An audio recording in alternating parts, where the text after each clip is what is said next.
par contre, je vais mettre un peu de stress à une personne qui a peur, qui a répété ce matin. Simplement, marcher chauffer, parce que sinon, vous êtes là encore plus la pression. Par contre, ce que j'ai envie de lui dire à cette personne-là, c'est que chauffer les jeunes, les plus jeunes, comment ils ont assuré sans avoir peur, et qu'il n'y a strictement aucune raison pour d'avoir peur. Voilà. En fait, ce qui fait peur dans public speaking, c'est le regard de l'autre, c'est l'avis de l'autre sur ce qu'on dit, sur comment il nous prend. À Nadoka, ce que j'ai développé une qualité, bon, je ne sais pas si tu connais, ça s'appelle which is hair. Which is hair. Which is, c'est-à-dire que t'as le visage. T'as un visage très très dur, et donc de ce fait tu peux prendre les critiques des autres, j'en ai strictement rien à faire. En cuir. Le cuir à côté c'est pour les filles, hein. Ah là c'est du titre, c'est du titre, c'est du double béton. J'accepte la critique constructive, dans ma carrière. Mais vraiment, eh ben c'est bon, c'est ce que j'ai essayé de lui expliquer. Imagine un visage en cuir, donc c'est juste difficile de mettre cette personne mal à l'aise. Donc j'appelle notre prochaine intervenante, et ça fait plaisir, aujourd'hui beaucoup d'intervenantes, Mademoiselle Amel. Un tonnerre d'applaudissements.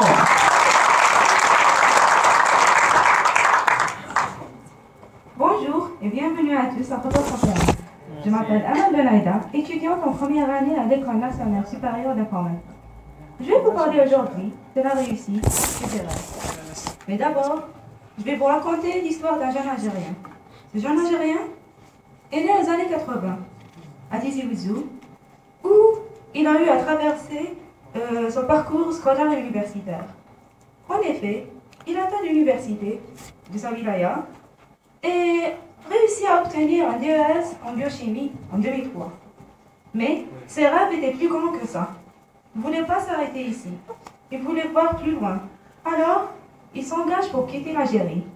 Avec un pouce de sa famille, il atterrit en France et entame ses études en nanotechnologie appliquée en médecine. Après un travail acharné, beaucoup de recherches, il a beaucoup subi. Il a beaucoup subi et il a beaucoup souffert.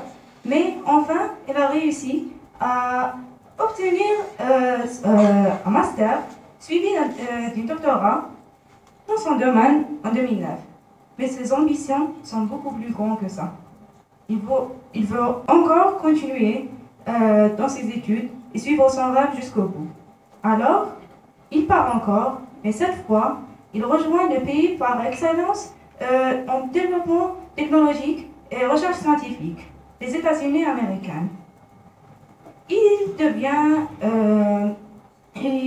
travaille maintenant dans une université en Californie, puis celle de Washington, en tant qu'un chercheur associé.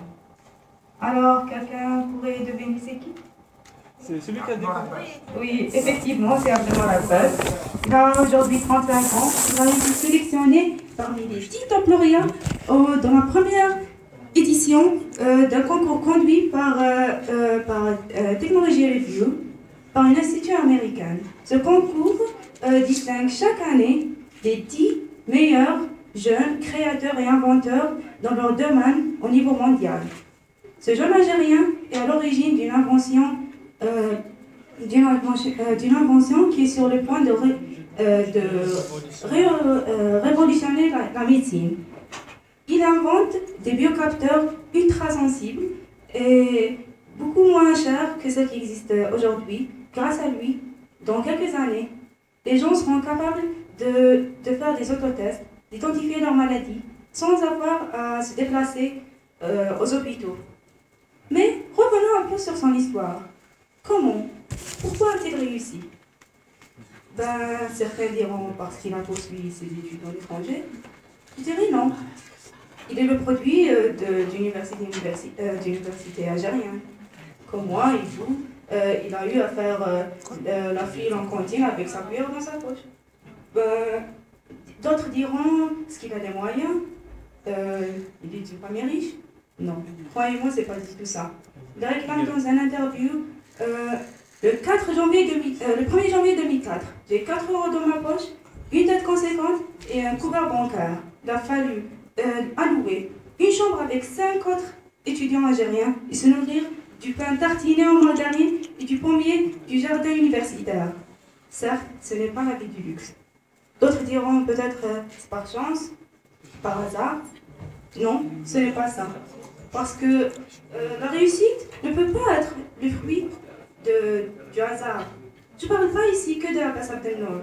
Il y a beaucoup d'autres Algériens qui ont su s'imposer dans leur domaine au niveau mondial. Je parle ici de Rania Zali, qui est scientifique, chercheuse et chef d'un laboratoire de biologie moléculaire aux États-Unis. Il y a aussi Siham Amri Yahya, qui est aussi doctorante et chercheuse, chef d'un laboratoire en informatique en France. Il y a aussi Khalid Amirouche, qui est un professeur très connu au domaine de la biomécanique et la robotique, et directeur d'université au Chicago. Et tous ces gens que je viens de citer étaient gradués et des étudiants des universités algériennes, de l'USCHP par exemple, Rania Zali. D'ailleurs, je passe de saluer à tous ceux qui sont ou étaient des étudiants de l'USCHP. Siham était étudiante à l'INI. Sachez que elle a été graduée à l'INI et pendant ces 5 années, elle n'a jamais eu d'ordinateur personnel. Et elle vivait à l'époque, c'était la période du terrorisme. Alors c'était pas du tout facile, mais cela ne l'a pas empêché d'improviser et de continuer dans son domaine. Mais, dans un pays assez jeune, en Algérie, où la population est dominante et jeune, plus que 60%, il y en a des milliards de jeunes qu'on appelle Abdel Nord. Il y en a des milliers, partout, dans toutes les universités algériennes, même ici dans ma salle. Certes, vous êtes tous, la grandeur existe dans chacun de nous, sans exception. Mais pourquoi ces génies n'exposent pas leurs talents? Pourquoi ne réalisent pas-ils d'exploits? Pourquoi ces talents passent à travers? Des talents perdus. En fait, on connaît tous cette personne âgée, que ce soit un parent, un oncle, une tante, qui nous dit toujours, avec plein regret, oh, si c'était à refaire, j'aurais étudié plus dur, j'aurais continué, j'aurais commencé un business, j'aurais été un enseignant, un médecin ou quelque chose d'autre. On a plein de choses dont on est capable de faire, mais on ne le fait pas. Des gens construisent des familles, vivent et meurent, ils cessent de grandir, de se donner à fond, de travailler sur eux-mêmes. Ils abandonnent leurs rêves. Pourquoi? Parce qu'on a peur. On a peur de l'échec, on a peur des difficultés, on a peur de faire le premier pas, on a peur de sortir de sa zone de confort, on a peur de sortir de sa routine, mais on a peur aussi du succès. On se dit, et si je réussis? Peut-être que je vais avoir du mal à gérer. Mais, certes,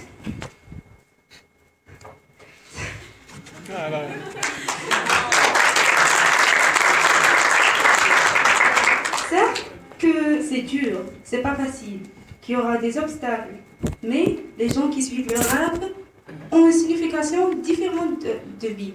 Les gens qui suivent leur rêve sont différents. Ils sont capables d'être le meilleur d'eux-mêmes. Ils sont vainqueurs. Ils sont irrésistibles, instoppables. Les gens qui n'abandonnent pas leur rêve, c'est pas de simple. C'est pas des déceptions ou des obstacles qui leur arrêtent. Non, ils improvisent toujours, ils continuent toujours, ils ne s'arrêtent jamais jusqu'à ce qu'ils réussissent. Et c'est pourquoi je vous dis, je sais que chacun de vous garde dans son esprit un rêve, et je m'en fous de combien de déceptions ou de difficultés il pourrait y avoir au chemin de la réalisation. Et je lui dis qu'il est possible, qu'il est réalisable, et n'abandonnez jamais vos rêves. Par contre, vivez-les.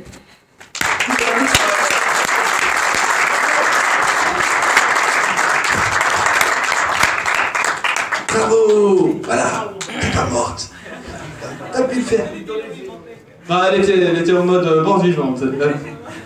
Mais très bien, t'as assuré.